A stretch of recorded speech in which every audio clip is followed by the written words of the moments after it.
అంటుంటే అమ్మా ఇచ్చేయమ్మా ఇచ్చేయమ్మా నా ఏనుక్కి పెద్ద జాకెట్ కుట్టించుకుంటాను. ఏనుక్క సరిపోదు.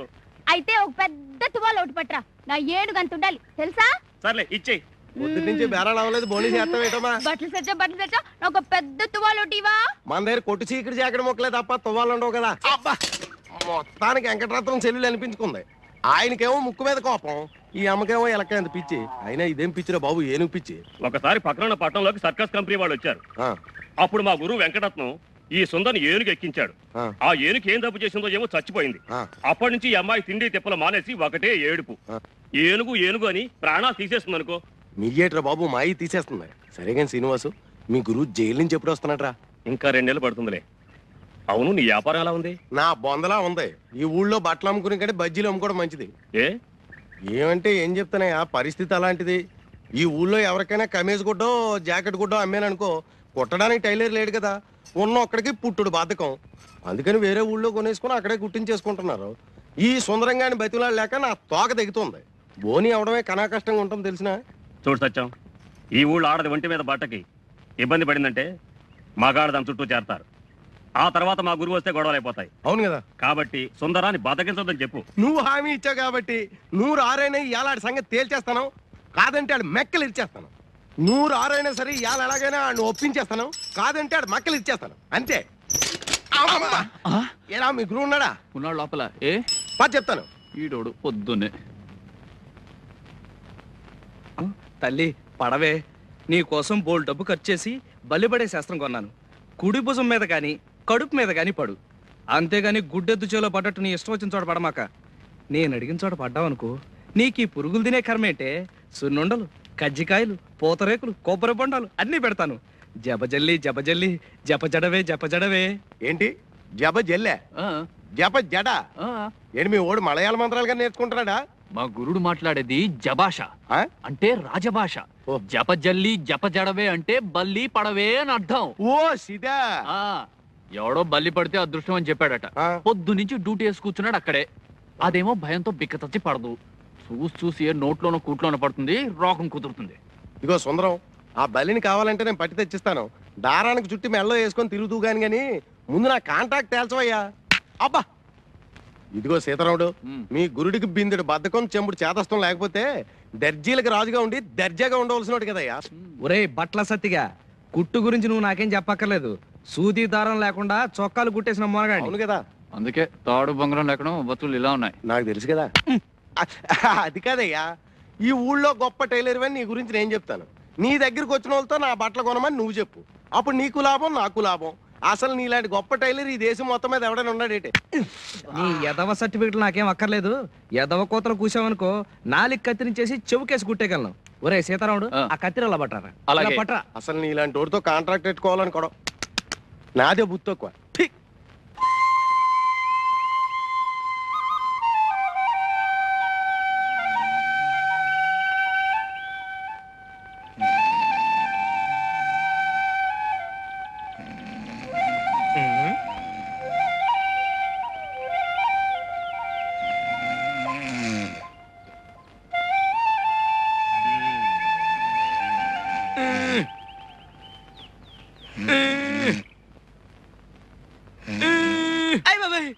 ఎవడా నువ్వు?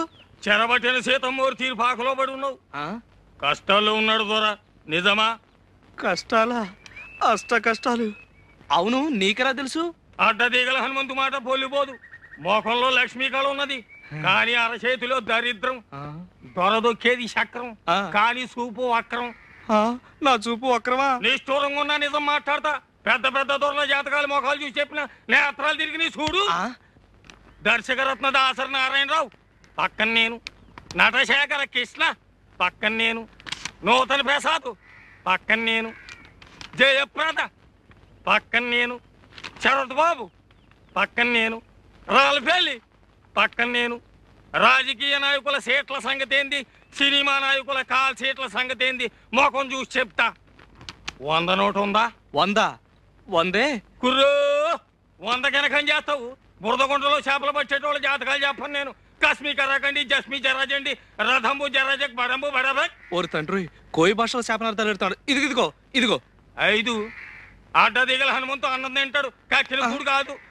పొరపాటు అయిపోయింది నాయన, ఇదిగో తీసుకో. అట్టరాదారికి ఏంటి చూస్తున్నావు? మంచిదా కోయంబత్తూరా అని చెప్పినా కదా. తొక్కేది చక్రం, బుద్ధి వక్రం. మనసు మంచిదే కానీ గుణమే జరాజక్. మహాప్రభు, బుద్ధి పొరపాటు అయిపోయింది, ఇక తిట్టకు, జాతకం చెప్పు. నా ముఖం ఎలా ఉంది? మొఖానికేం చక్కగుంది, తుమ్మ చెట్ల మధ్య సందమామల్లే. సరే చెప్తుండ ఈను. కొండదేవర తల్లి సత్యమైన వాక్కు పలకాలే.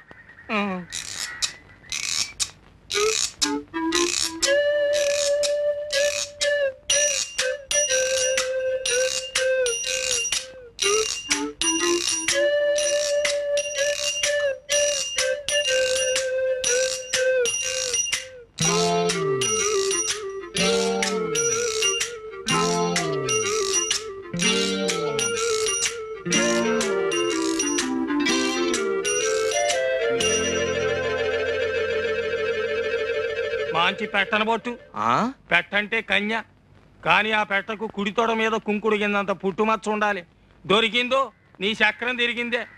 ఇక నువ్వు కానీ ఈ ఊళ్ళో ఏ పిల్లకుందని వెతకను? ఒడుపుని ఏ చెప్తాయి అనుకో. ఆడోళ్ళలో 4 జాతులు ఉన్నాయి, పద్మిని, హస్తిని, చిత్తిని, శంఖిని. అందులో పద్మిని జాతి పెట్టనబొట్టు. దాని చూపు తీరే ఏరుంటది. పెద్ద పెద్ద కళ్ళుంటాయి, చక్కటి పళ్ళుంటాయి, ఒళ్ళు తెల్లగుంటది, మనసు జిల్లుగుంటది. దొరికిందో నీ సుడి తిరిగిందే. నువ్వు భూమి మీద ఉండవు, విమానంలో పోతావు. నువ్వు పట్టిందల్లా బంగారం అవుద్ది, ముట్టిందల్లా ముత్యం అవుద్ది. కానీ పుట్టు మచ్చ ఉండాలి, లేదా మసైపోతావు. మరి చిక్కిందో నువ్వు లక్షాధికారివే. మహారాజు యోగం ఉన్నది నీకు.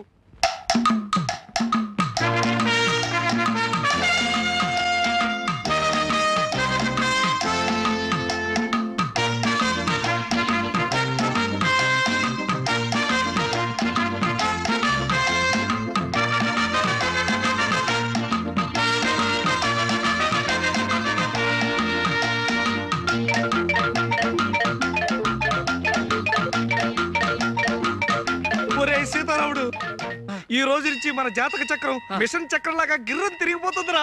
ముందర నా కళ్ళు తిరుగుతున్నాయి, విషయం చెప్పుకురు. చెబుతాను రా. పుట్టుమచ్చ, రంభా స్తంభాలు. ఓరి నాయనో, ఈ రోజు నుంచి నేను మహారాజు, నువ్వు మహామంత్రి, మన బట్ల సత్తిగాడి సేనాధిపతి. నిజమా? అయితే సేనాపతి బట్టలు అమ్ముకోవచ్చా? అర్ధరాజ్యం ఇచ్చినా అడుక్కు తినే చెప్ప కడుక్కుని దాచుకున్నా అంట నీలాంటాడే. ముందర విషయం ఏంటో చెప్పు గురు. చెబుతాను రా. పుట్టుమచ్చ, కుడి తోడ మీద పుట్టుమచ్చ ఉన్న అమ్మాయిని పెళ్లి చేసుకుంటే మన జాతకమే మారిపోతుందట్రా. వెంకటరత్నం సంగతి మర్చిపోయావు గురు.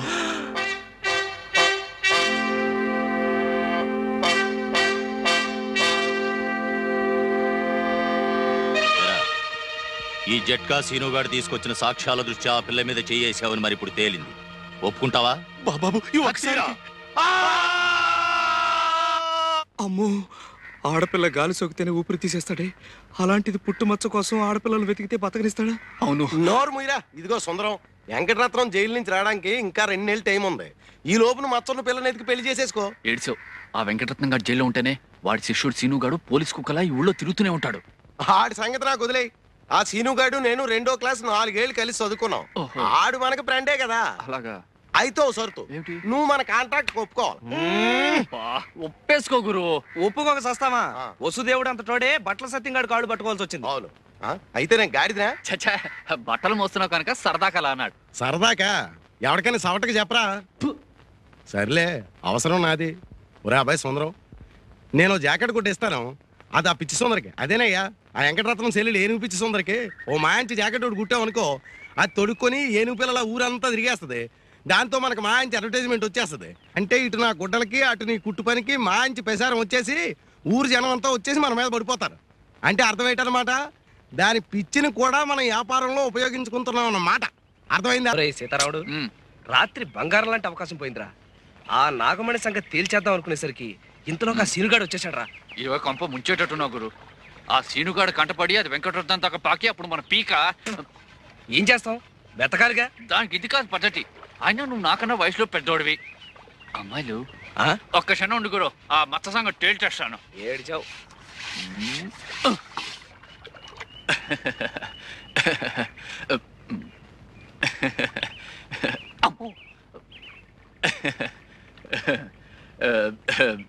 ఏం లేదు, మొహాలే అదోలా ఉన్నాయి.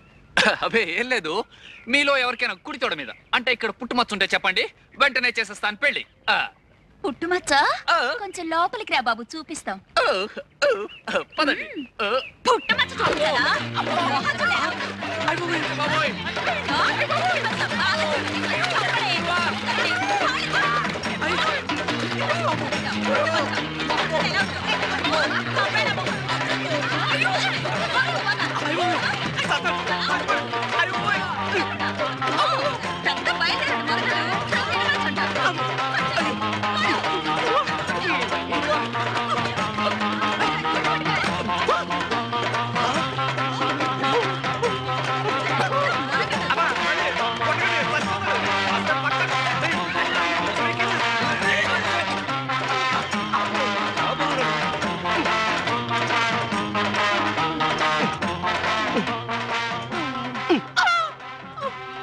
ఏమైంది?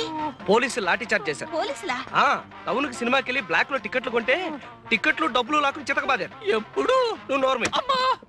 చిరంజీవి సినిమానా? ఎప్పుడు చూసినా చిరంజీవి చిరంజీవి అంటారు. అతను మీకేమైనా బంధువా? బంధువా? చిరు నా డ్రీమ్ బాయ్. లైఫ్ బాయ్ గురించి విన్నాను. ఈ డ్రీమ్ బాయ్ ఏంటి? డ్రీమ్ బాయ్ అంటే కలలో కొర్రాడు. ఓహో. సీతారాముడు, ఇంతకీ ఆ సినిమా చూసావా? ఎక్కడ తల్లి, బిందులతో బాధేస్తాను.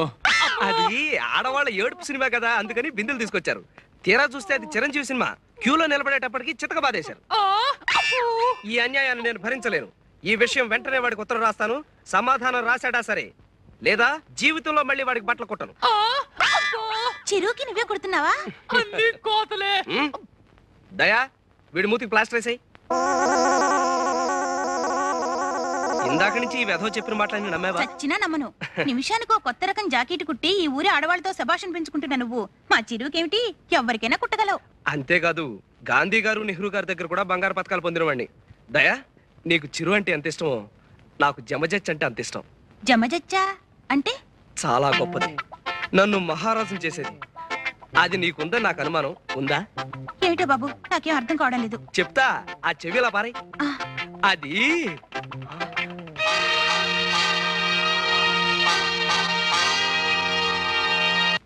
వాడి వరుస చూస్తుంటే నాకు భయంగా ఉంది. అమ్మా వదిలేద్దు, మచ్చ కోసం వెతికి బుర్ర బద్దలు కొట్టుకున్నాను. అబద్ధాలుగైనా అంతూ పంతూ ఉంటుంది. చిరంజీవి నీ ప్రాణ స్నేహితుడా. మచ్చ కోసం 1,00,000 అబద్ధాలైనా ఆడతాను. 100 అబద్ధాలాడి ఓ పెళ్లి, 100 కుట్లేసైనా చొక్కా కుట్టమన్నారు. ఏమో మచ్చ కలిసి రావాలే గాని చిరంజీవిని పెట్టి సినిమా తీస్తానేమో ఎవడు చెప్పొచ్చాడు? ఇప్పుడు వరకు దయా లాగబడి ఇంకా ఎంతమందో. ఏదో గురువు గాడిద ముచ్చట పడుతున్నాడు, సహాయం చేద్దాం లేదు. యదవ జన్మ నువ్వును. ఎలా దయకి పుట్టుమచ్చ ఉంటుందట్టవా? నీ కళ్ళు పుట్టాక ఇంకా మచ్చలేని ఆడదుంటుందా? మీరా? అరుపు విని ముష్టాలనుకున్నాను. రై, నీ గొంతు ముష్టి వాళ్ళ ఉంటుందంటే నువ్వు నమ్మలేదు కదా. ముష్టి వెధవా. ముష్టాలతో మాతాగాడు ఏమిటే ఇష్టం లేకపోతే పొమ్మను ముష్టి వేద వల్లే. అయ్యో, ముష్టాలు కాదు నాన్న, టైలర్ సుందరం వాళ్ళు. మరే నీలవేణి, ఈ వెధవకి దెబ్బ తగిలింది. వదిలితే ఎక్కువ మాట్లాడేటట్టున్నాడు. ఎలాగో తెలుసా, జెండాని కింద నుంచి పైకి ఎగరేస్తారు కదా, ఈ వెధవ కోతిలాగా పైనుంచి కిందకి ఎగరైపోయాడు, పడ్డాడు. కట్టు ఉన్నట్టుంది, చిన్న గుడ్డ పీలుకుంటే ఇస్తావా? లేదు. నా కోట ఏం చేసావు? చించేసావా, అమ్మేసావా, పారేసావా? కోట నిన్న డిఈఓ మా కొట్టుకొచ్చాడండి. అక్కడ మీ ముక్కు పొడవు రంగు కోటు చూసి, ఇలాంటి ముక్కు పొడవు రంగు కోటు, ముక్కు వాసన కొట్టే కోటే నాకు కావాలని చెప్పి మీ కోటు చంకలో పెట్టుకుపోయాడండి. డియోనా? వాడు ఒక కుర్తి వేద. నా కోట్ వేసుకుని ఏదో స్కూల్ కి ఇన్స్పెక్టర్ వెళ్ళి ఉంటాడు. అయినా నా కోటు నిన్ను వాడికి ఎవడమన్నాడు? ఎల్లుండి వెళ్తున్నాను, మళ్ళీ పట్టుకొస్తానండి. అయ్యో పాపం, ఇదేమిటండి? ఆవిడికి నొప్పులు. ఏమిటి ఈ వయసులోనా? చచ్చా, ఒళ్ళు నొప్పులు. ఓహో, ఒళ్ళు నొప్పులా? ఎప్పటి నుంచి? ఇదిగో ఈయన చేసుకున్నప్పటి నుంచి. కట్టే ఈ నొప్పులకి నాకు ఏ విధమైన సంబంధం లేదు. చాలు చాలే, లోపలికి వెళ్ళండి. ఆ నొప్పులు ఏదో మేము చూసుకుంటాం. వెళ్ళి పని చూసుకోండి. వెళ్ళి అమృతం పట్టరా, నొప్పుల సంగతి తేల్చేస్తాను. నీకెందుకు నాయనా ఈ శ్రమ? శ్రమే ఉందండి, అత్తయ్య గారు లాంటి వారు. నీ తల్లి కడుపు చల్లగా హాయిగా ఉంది నాయనా. ఓ సేవ్, అబ్బాయి కాఫీ పట్రావే. నేను కాఫీలు టీలు తాగని అత్తయ్య గారు. ఓ చెంబుడు హార్లిక్స్ ఉంటే ఇప్పించండి. నీలవేణి, చేతులు కడుక్కోవాలి, ఓ సబ్బిళ్ళు ఉంటే ఇస్తావా? పెద్దవాళ్ళకి సేవ చేసుకోవడం కన్నా అదృష్టం ఉంది అత్తయ్య గారు. నీలవేణి, పొరపాటును కూడా సీతారాముడు గారికి హార్లిక్స్ ఇచ్చావు. 10 రోజులు అంకలా చేయమన్నా డాక్టర్. పోయి ఆ ముక్కు పొడికి ఎక్కడ కొన్నా కొత్తదా? అయితే లే, బ్రహ్మాండంగా ఉంది. మంట మంట ఇప్పుడే మొదలైంది. తువ్వాలు తువ్వాలు తువ్వాలు తువ్వాలు తువ్వాలు తువ్వాలు తువ్వాలు తువ్వాలు. ఈడెవడు? ముసలి కొంచెం ముసలి అమ్మో అయ్యో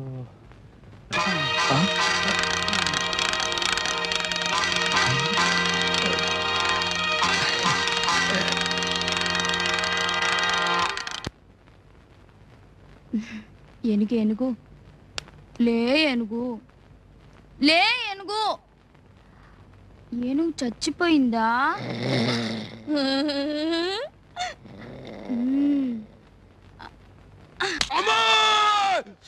బట్టలు సచ్చవా బట్టలు సచ్చో ఇవి నా ఏనుకేసుకుంటాను